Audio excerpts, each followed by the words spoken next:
Student एक बार फिर से आपके चैनल में आपका स्वागत है। इस वीडियो में हम कक्षा 12 जो कि पूरा चैप्टर अपन पढ़ चुके हैं और इस वीडियो में हम जो 12वां चैप्टर है उससे कुछ महत्वपूर्ण प्रश्नों का हमने इसमें संकलन किया है। तो आप इन प्रश्नों को अपने नोटबुक में जरूर हल करें।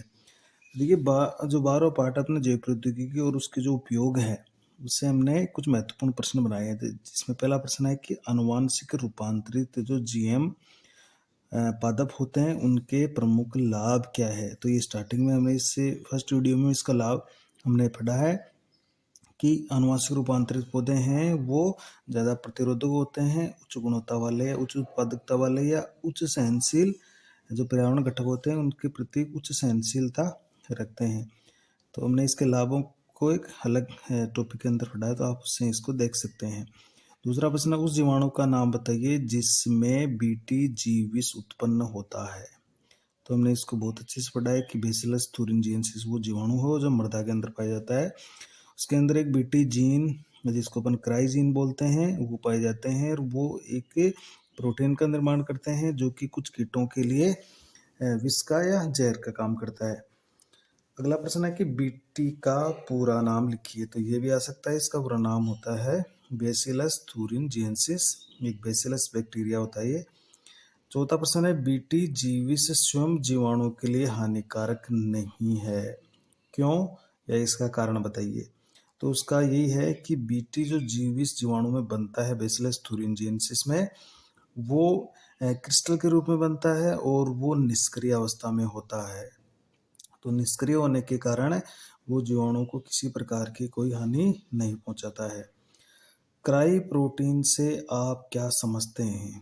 तो क्राइजीन से निर्मित होने वाली प्रोटीन क्राई प्रोटीन कहलाती है और ये एक कीटनाशक प्रोटीन होती है।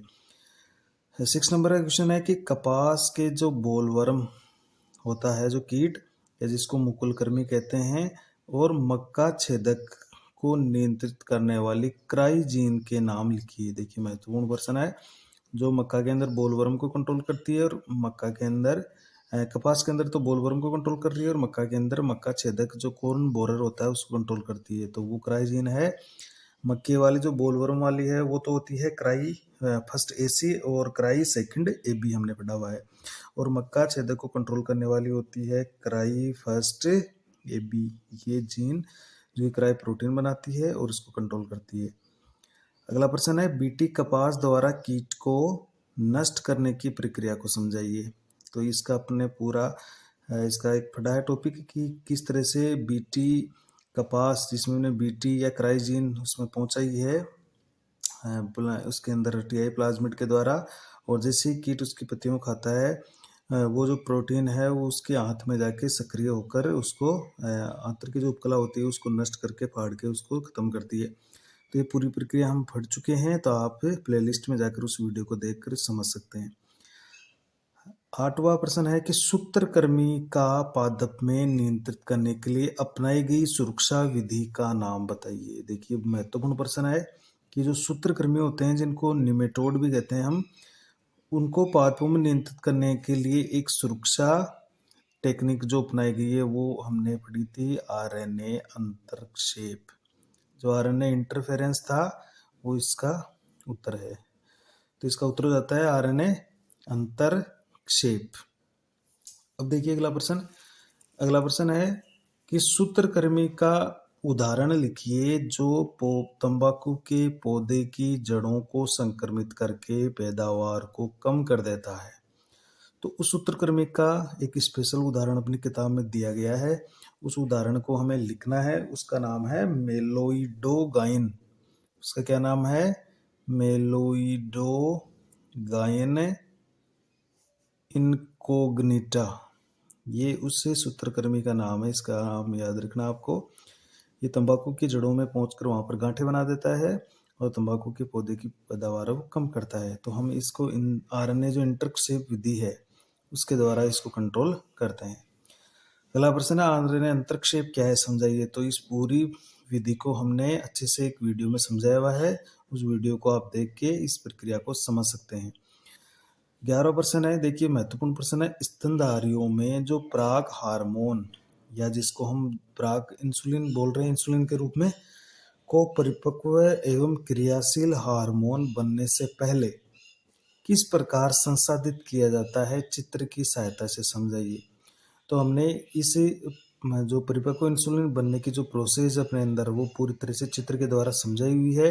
तो उस वीडियो को देखकर आप इसको हल कर सकते हैं कि उसके अंदर चेन ए, चेन बी और सी पेप्टाइड श्रृंखलाएं होती है। वो सी पेप्टाइड श्रृंखला जब हटाएंगे अपन उसको, तो ए और बी को डाइसल्फाइड बॉन्ड से जोड़कर हम 51 अमीनो अम्ल का एक इंसुलिन हार्मोन तैयार कर लेते हैं जो कि सक्रिय होता है। तो इसमें हमने पूरी प्रक्रिया एक चित्र की सहायता से समझाई हुई है, उसको आप देख सकते हैं। 12वां प्रश्न है, देखिए मानव इंसुलिन में जो पेप्टाइड सी है, चेन सी, इसका महत्व लिखिए। तो हमने ये कहा था कि जैसे अपने अंदर जो इंसुलिन बनता है उसकी 3 श्रृंखलाएं होती है स्टार्टिंग में, ए, सी और बी।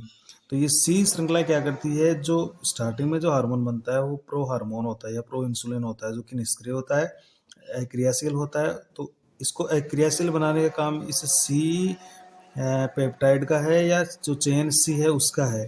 तो जब ये सी प्रेजेंट रहती है तो इंसुलिन है वो निष्क्रिय रहता है, अक्रियाशील रहता है। तो इसकी अक्रियाशीलता को बनाए रखने का काम किसका है, पेप्टाइड सी का है या चेन सी का है।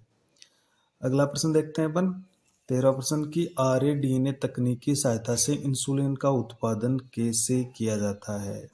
तो 1983 के अंदर अमेरिका की जो एली लिली कंपनी थी उसने सबसे पहले चेन ए बनाने वाले और चेन बी बनाने वाली जो जीन है वो पृथक कर ली थी ग्नासी की कोशिकाओं से। फिर किस तरह से उसको प्लाज्मिड में से जोड़कर इकोलाई में ट्रांसफर करके संवर्धित करके दोनों श्रृंखलाएं प्राप्त करके फिर उनके बीच डाइसल्फाइड बॉन्ड बना के इंसुलिन बनाया हुआ है। तो उसको एक चित्र की सहायता से, एक आरेख की सहायता से अच्छे से समझाया हुआ है एक वीडियो में। तो आप उस प्लेलिस्ट में जाकर उस वीडियो को देख सकते हैं। बहुत ही महत्वपूर्ण प्रश्न है ये, क्योंकि आरडीएनए टेक्निक की सहायता से हमने इंसुलिन बना लिया है और ये जो इंसुलिन है आज लाखों लोगों की, व्यक्तियों की जान बचाता है। जीन चिकित्सा क्या है देखिए, और एक उपयुक्त उदाहरण द्वारा इसको समझाइए। एक उपयुक्त उदाहरण लिखना है अपन को। तो जीन चिकित्सा होती है कि कोई दोषपूर्ण जीन है, त्रुटिपूर्ण जीन है, उसको तो हमें हटा देते हैं और उसकी जगह एक स्वस्थ या क्रियाशील जीन को ट्रांसफर कर देते हैं। तो वही जीन चिकित्सा या जीन थेरापी होती है। इसका हमने एक एडीए यानी एडिनोसिन डीएमिनेज एंजाइम की कमी वाली जीन का ट्रांसफर किया था और उसका एक हमने उदाहरण पढ़ा था। अगला प्रश्न है, एडीए की कमी को दूर करने के लिए स्थायी उपचार कौन सा हो सकता है। तो एडीए का मतलब होता है एडिनोसिन डीएमिनेज जो एंजाइम होता है उसकी कमी हो रही है क्योंकि उसकी जीन के अंदर विलोपन उत्परिवर्तन हो चुका है।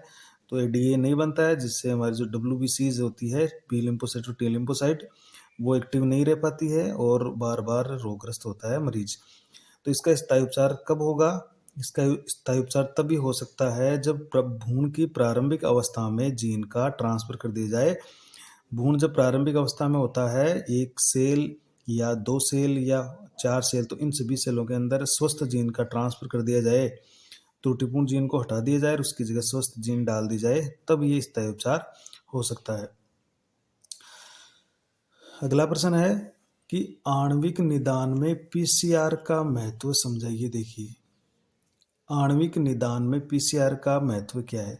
तो पीसीआर पॉलीमरेज चेन रिएक्शन है। इसके द्वारा हम बहुत ही सूक्ष्म मात्रा में जीवाणु या किसी वायरस का संक्रमण होता है तो उसको भी ये टेक्निक पकड़ लेती है।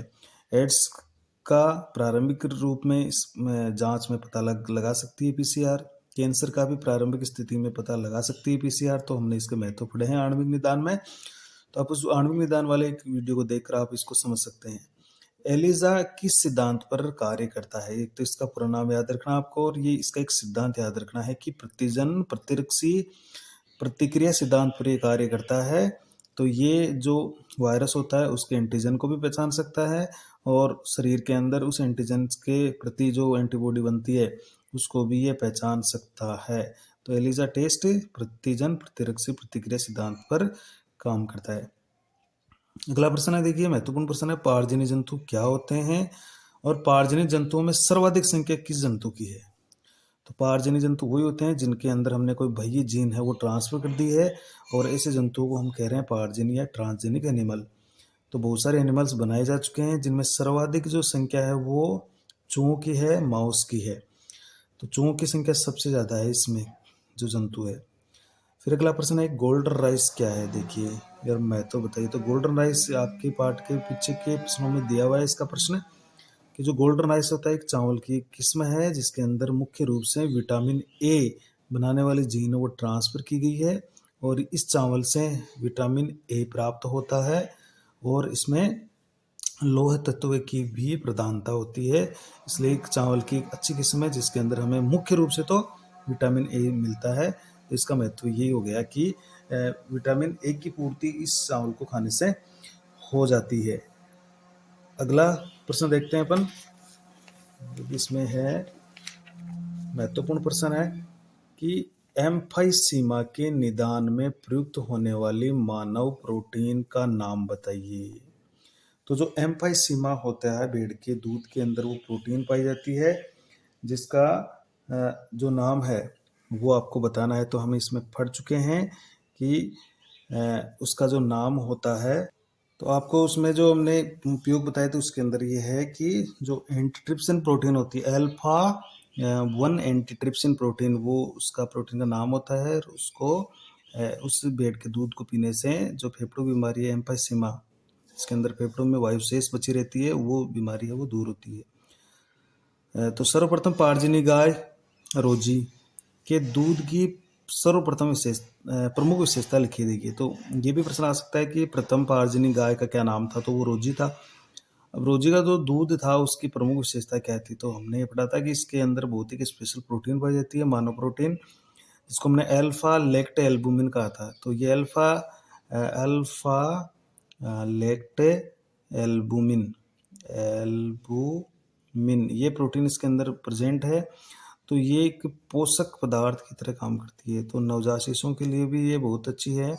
तो इस तरह का गाय का दूध पीने से बहुत सारे पोषक पदार्थों की पूर्ति हो जाती है।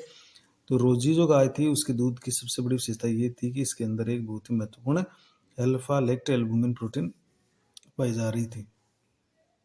अगला प्रश्न है देखिए, आविसालुता सुरक्षा परीक्षण क्या है। तो आविसाल और पारजिनी जंतु क्यों उपयोगी साबित होते हैं, उदाहरण देकर समझाइए। तो पारजिनी जंतुओं को जब अपन उपयोग पढ़ रहे थे तो उसमें एक उपयोग पढ़ा था आविसालु सुरक्षा परीक्षण के, किसी भी पदार्थ का कोई रासायनिक पदार्थ है या कोई उत्पाद है तो वो जहरीला तो नहीं है, तो उसका परीक्षण सबसे पहले ट्रांसजेनिक जो एनिमल होते हैं पारजिनी जंतु उन पर किया जाता है और उन पर उस पदार्थ का क्या प्रभाव पड़ा उसका अध्ययन किया जाता है। अगर नकारात्मक प्रभाव पड़ता है, साइड इफेक्ट होते हैं, तो उसमें फिर से उसकी जांच की जाती है और सब कुछ ठीक ठाक रहता है तो फिर उसका उपयोग मनुष्य पर किया जाता है। तो इसी तरह से जैसे कोई औषधि बनती है तो औषधि का परीक्षण भी सबसे पहले ट्रांसजेनिक एनिमल पर ही किया जाता है और उसके प्रभाव उन पर देखे जाते हैं। तो ये अपने एक उदाहरण द्वारा पढ़े हुए हैं, तो उसको आप देख लें। GEAC का पूरा नाम लिखिए देखिए और इसका क्या काम है। तो जो GEAC होती है वो जेनेटिक इंजीनियर्ड अप्रूवल कमेटी होती है जो कि कुछ नैतिक मुद्दों को ध्यान में रखती है कि जो भी GMOज है वो अन्य जंतुओं के लिए या अन्य पादपों के लिए या मनुष्य के लिए हानिकारक तो नहीं है या आगे चलकर वो कोई प्रतंत्र को नुकसान तो नहीं पहुंचाएंगे। तो इसका पूरा अध्ययन करने का काम GEAC होता है और जब ये श्योर हो जाते हैं कि ये GMO जो है वो सुरक्षित है तो फिर उसका अप्रूवल दे दिया जाता है। देखिए 1977 में अमेरिकी कंपनी ने कौन सी किस्म पर पेटेंट प्राप्त किया था। तो ये महत्वपूर्ण किस्म थी, हमारे देश की जो बासमती किस्म थी उस पर अमेरिका की कंपनी ने 1977 में एक पेटेंट हासिल किया था बासमती किस्म पर। और लास्ट प्रश्न देखिए है, बायोपायरेसी क्या है, इसे नियंत्रित करने के लिए भारतीय संसद ने क्या प्रयास किए हैं, लिखिए। तो बायोपायरेसी क्या होती है कि कोई भी जो बड़े बड़े देश होते हैं, विकसित देश या कोई मल्टीनेशनल कंपनी होती है, बहुराष्ट्रीय कंपनियां, वो क्या करती है किसी दूसरे देश की जैविक संपदा को बिना अनुमति के या बिना पर्याप्त क्षतिपूर्ति के उपयोग में लेती है, तो उसे ही बायोपायरेसी कहा जाता है। अब जैसे भारत हर देश ने अपना कानून बनाना शुरू कर दिया है, इसी तरह से भारतीय संसद ने अपना जो इंडियन पेटेंट बिल था उसमें कुछ संशोधन किए हैं। तो उस संशोधन में इस तरह का कोई भी जैविक पदार्थ का उपयोग करने से पहले भारत सरकार की उनको अनुमति लेनी पड़ती है। तो ये अपन पढ़ चुके हैं, आप इन प्रश्नों को अपनी नोटबुक में जरूर हल करें। ऐसा कि आपको ये प्रश्न है वो आपके परीक्षा के लिए उपयोगी साबित होंगे। Thank you. तो इस तरह से हमने पूरा जो 12वां चैप्टर है वो पूरा कर लिया है और नेक्स्ट वीडियो में हम नेक्स्ट चैप्टर इसको स्टार्ट करने वाले हैं। Thank you.